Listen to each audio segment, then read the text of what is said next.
Welcome to our channel. কেমন আছেন সকলে? আমরা তো খুব ভালো আছি। আর তাই আজকে আবার চলে এলাম একটা নতুন মন ভালো করার রেসিপি নিয়ে। একটু অন্য ধরনের রেসিপি আপনাদের সঙ্গে আজকে শেয়ার করব। এঁচড়টা দেখে বুঝেই গেছেন আজকে রান্না করব হচ্ছে এঁচড়। তবে আজকে এঁচড়ের সঙ্গে থাকবে চর্বি, অর্থাৎ চর্বি দিয়ে এঁচড়ের রেসিপিটা আপনাদের সঙ্গে শেয়ার করব। তাহলে কি কি আচ্ছা, এটা খাসির চর্বি রয়েছে। তাহলে কি কি নিয়েছি চলুন প্রথমে আগে দেখে নিই। এইটা রয়েছে এঁচড়। এঁচড়টাকে আমি ভালো করে সেদ্ধ করে নিয়েছি, প্রায় অনেকটাই এঁচড় রয়েছে। এখানে রয়েছে আলু, ডুমো ডুমো করে আলু কেটে নিয়েছি।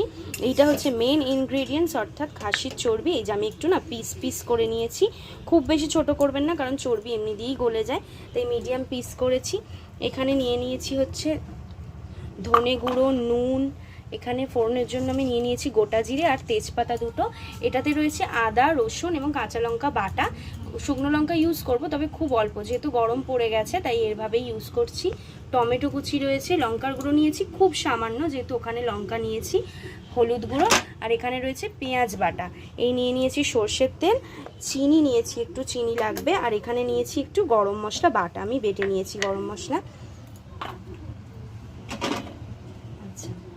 কড়াটা আমি বসিয়ে রেখেছিলাম আগে থেকে, কড়াতে এখন তেল দিয়ে দেব।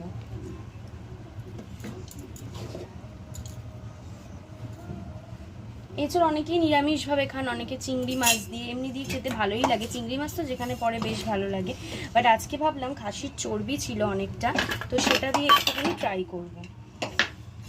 আর ভাবলাম আপনাদের সঙ্গে শেয়ারও করা হয়ে যাবে। আচ্ছা, এখানে আমি একটু জিরের গুঁড়ো নিয়েছি, সেটাও দেব। কড়াতে প্রথমে একটু হলুদ দিয়ে দিলাম, আর দিয়ে দিলাম এঁচড়গুলো। সরষের তেল আর হলুদ দিয়ে আমি এঁচড়গুলো দিয়ে দিচ্ছি সেদ্ধ করা।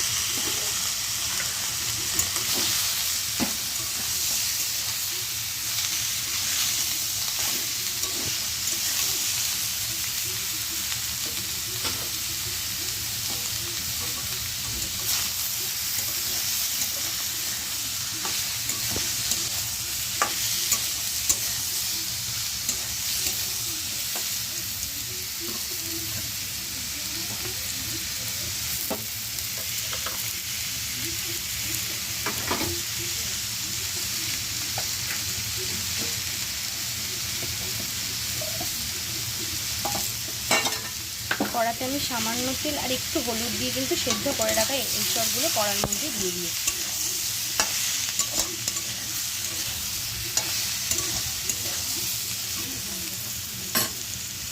এঁচড়কে এমনি দিয়ে গাছপাঠা বলা হয়, একটু ভালোভাবে রান্না করলে না খেতে বেশ ভালো লাগে।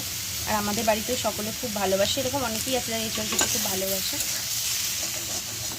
কিন্তু এঁচড়ের এই নতুন রেসিপিটা হয়তো অনেকেই জানেন না, তো সেই জন্যই ভাবলাম আজকে একটু শেয়ার করি সকলের সাথে।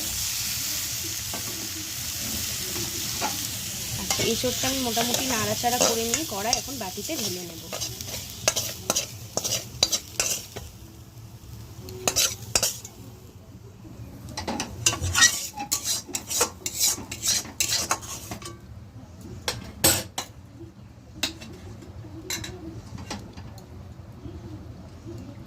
কড়াতে দিয়ে দিচ্ছি আবারও সর্ষের তেল।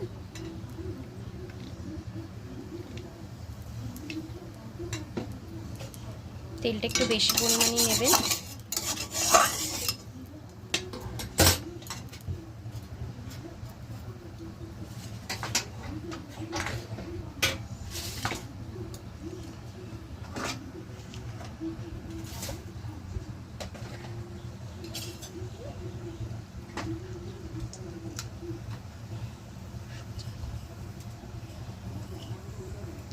আচ্ছা, কড়াতে দিয়ে দিচ্ছি আমি ফোড়নের জন্য গোটা জিরে আর দুটো তেজপাতা।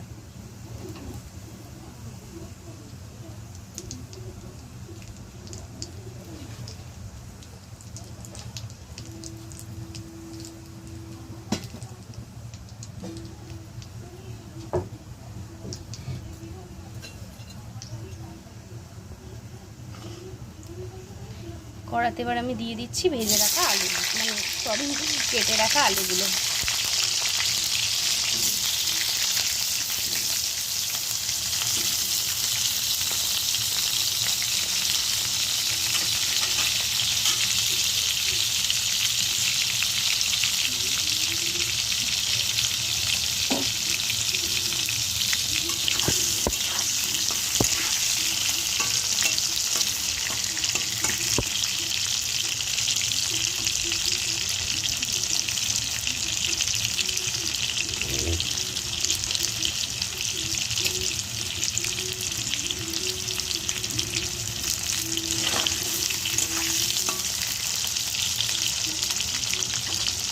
কড়াতে আমি সরষের তেল দিয়ে আলুটা দিয়েছি, আলুটা একটু ভাজবো।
আলুটা একটু ভাজা ভাজা হয়ে গেছে, আমি দিয়ে দিচ্ছি পেঁয়াজ বাটা। পেঁয়াজ বাটার পর আমি যে পেস্টটা বানিয়ে রেখেছিলাম অর্থাৎ আদা রসুন এবং কাঁচা লঙ্কা বাটা, যেহেতু আমি লাল লাল লঙ্কা নিয়েছি তাই কালারটা একটু লাল লাল মতনই এসেছে। কাঁচা লঙ্কা বেটেছি লাল লাল দেখে। দিয়ে দিচ্ছি পরিমাণ মতো ধনে গুঁড়ো, দিয়ে দিচ্ছি হলুদ গুঁড়ো, দিয়ে দিচ্ছি খুব সামান্য, মানে খুব বেশি দিলাম না, এটা করা কালার। দিয়ে দিচ্ছি জিরে গুঁড়ো।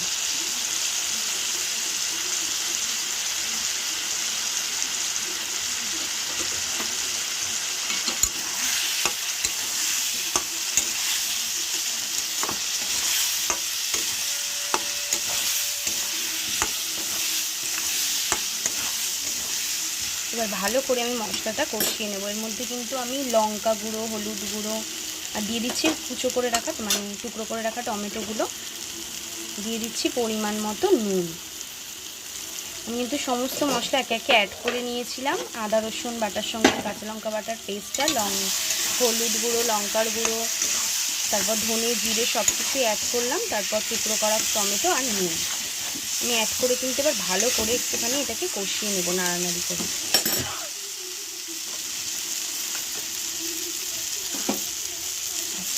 এরপর কিন্তু আমি টুকরো করে রাখা যে চর্বিগুলো রেখেছিলাম সেগুলো কিন্তু দিয়ে দিচ্ছি। চর্বিটা এতটাই সাদা, মানে সাদা কি একটা পড়লো। যাই হোক, চর্বি আপনারা খুব বেশি কিন্তু ছোট করবেন না, কারণ এমনিতেই চর্বি গলে যায়, সেই জন্য আমি একটু মিডিয়াম সাইজ রাখারই চেষ্টা করছি। এরপর টুকরো করে রাখা চর্বিগুলো দিয়ে আমি আরেকটু নাড়ানাড়ি করে নেব।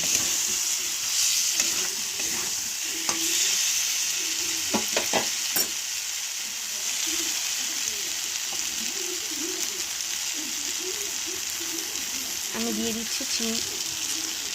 দিচ্ছি চিনির কয়েকটা দানা, মিষ্টি কিছু কিছু রান্নাতে খুব দরকার।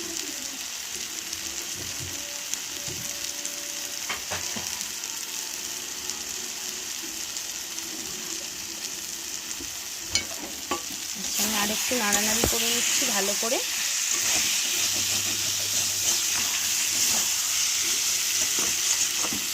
কালারটাও কিন্তু খুব দারুণ এসছে বন্ধুরা, খুব ভালো লাগছে দেখতে।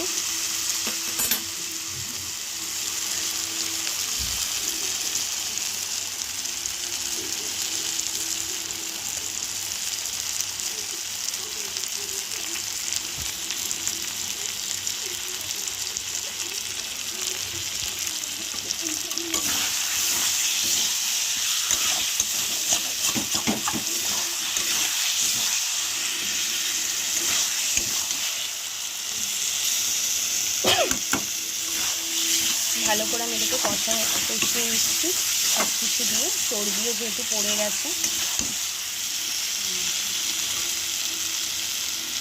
এই যে চর্বিটা দেখতে পাচ্ছেন বন্ধুরা। আর এখন থেকে এত ভালো একটা স্মেল বেরিয়েছে যে কি বলবো।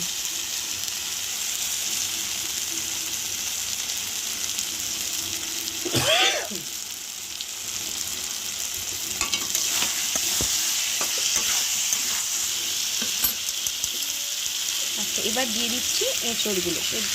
এঁচড়টা আমি কড়াতে একটু নেড়ে নিয়েছিলাম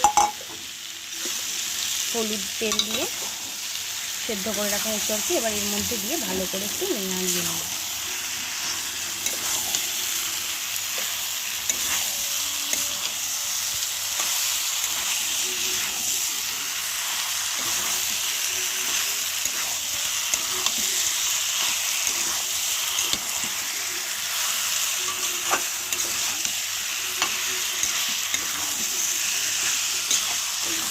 এঁচড়টাকে আমি ভালো করে একটু মিক্স করে নিলাম।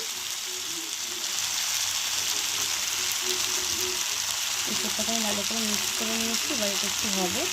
তাহলে আমি মোটামুটি এটা এই যে এতক্ষণ ধরে কিন্তু এটা হচ্ছিল, মানে কষাটা ভালো মতো করে কিন্তু আমি কষিয়ে নিচ্ছিলাম। আর এটা কিন্তু হয়েই এসছে প্রায়, মানে কষানোটা আর কি।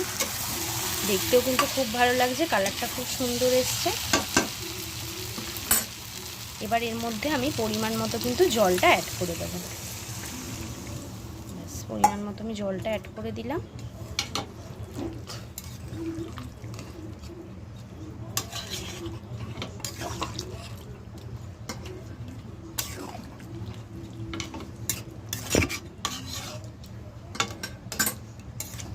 দারুণ কিন্তু একটা গন্ধ বেরিয়েছে। এই যে আমাদের একটু ক্লোজ থেকে দেখিয়ে দিলাম। এই যে খুব সুন্দর লাগছে কিন্তু দেখতে। আর আমি এখানে কিন্তু পরিমাণ মতো জলটা অ্যাড করে দিয়েছি।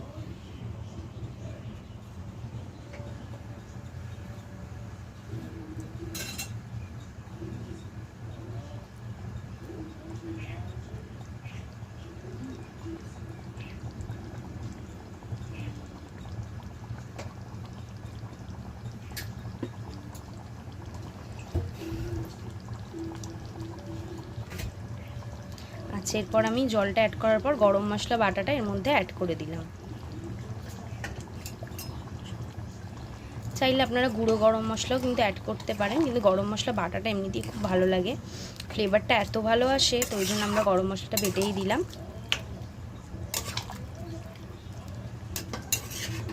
গরম মশলাটা দিয়ে একটু নাড়ানাড়ি করে নিচ্ছি।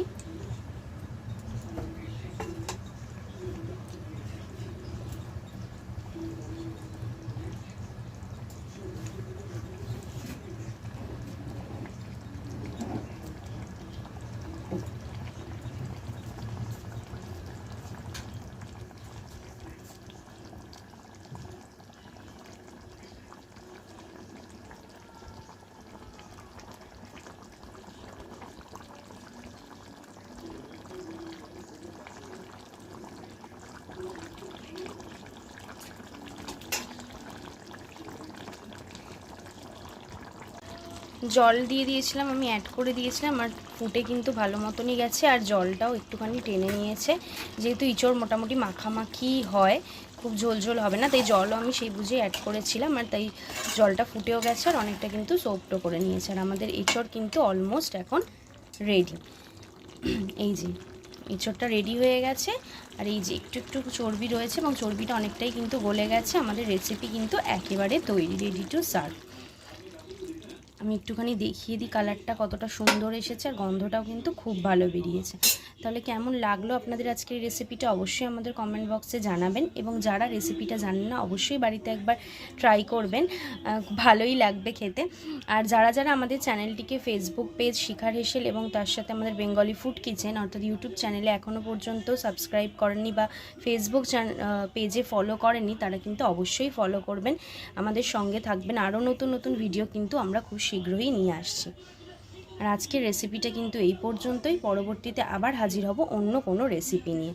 ততক্ষণে ভালো থাকবেন, সুস্থ থাকবেন। নমস্কার।